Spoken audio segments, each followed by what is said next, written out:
Hebrews 9. Then truly the first covenant had also ordinances of divine service and a worldly sanctuary. For there was a tabernacle made, the first, wherein was the menorah, and the table, and the showbread, which is called the sanctuary. And after the second veil, the tabernacle which is called the holiest of all, which had the golden censer, and the ark of the covenant overlaid round about with gold, wherein was the golden pot that had manna, and Aharon's rod that budded, and the sapphires of the covenant. And over it the cherubim of glory shadowing the mercy seat, of which we cannot now speak particularly. Now when these things were thus ordained, the priests went always into the first tabernacle, accomplishing the service of Elohim. But into the second went the high priest alone once every year, not without blood, which he offered for himself and for the errors of the people.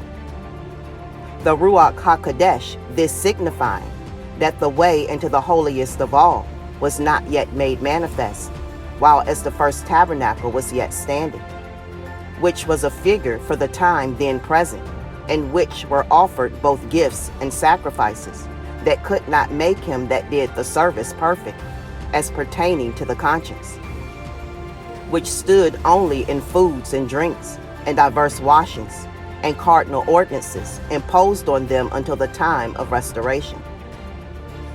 But Mashiach being come a high priest of good things to come, by a greater and more perfect tabernacle, not made with hands, that is to say, not of this building, neither by the blood of goats and calves, but by his own blood he entered in once into the holy place, having obtained eternal redemption for us.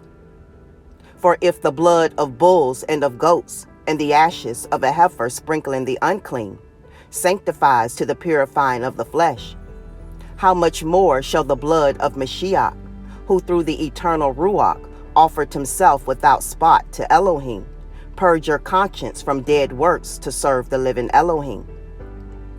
And for this cause he is the mediator of the renewed covenant, that by means of death, for the redemption of the transgressions that were under the first covenant, they which are called might receive the promise of eternal inheritance.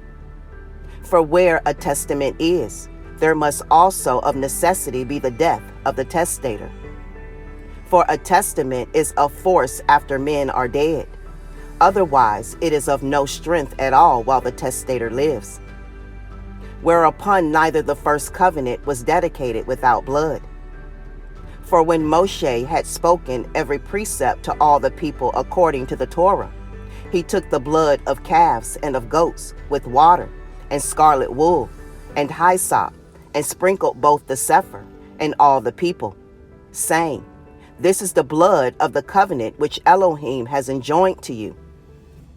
Moreover, he sprinkled with blood both the tabernacle and all the vessels of the ministry. And almost all things are by the Torah purged with blood, and without the shedding of blood there is no remission. It was therefore necessary that the patterns of things in the heavens should be purified with these, but the heavenly things themselves with better sacrifices than these.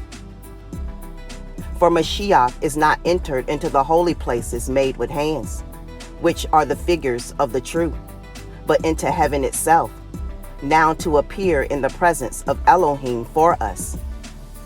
Nor yet that he should offer himself often, as the high priest enters into the holy place every year with blood of others. For then must he often have suffered since the foundation of the world. But now once in the end of the world has he appeared to put away sin by the sacrifice of himself. And as it is appointed unto men once to die, but after this the judgment, so Mashiach was once offered to bear the sins of many, and unto them that look for him shall he appear the second time without sin unto Yeshua.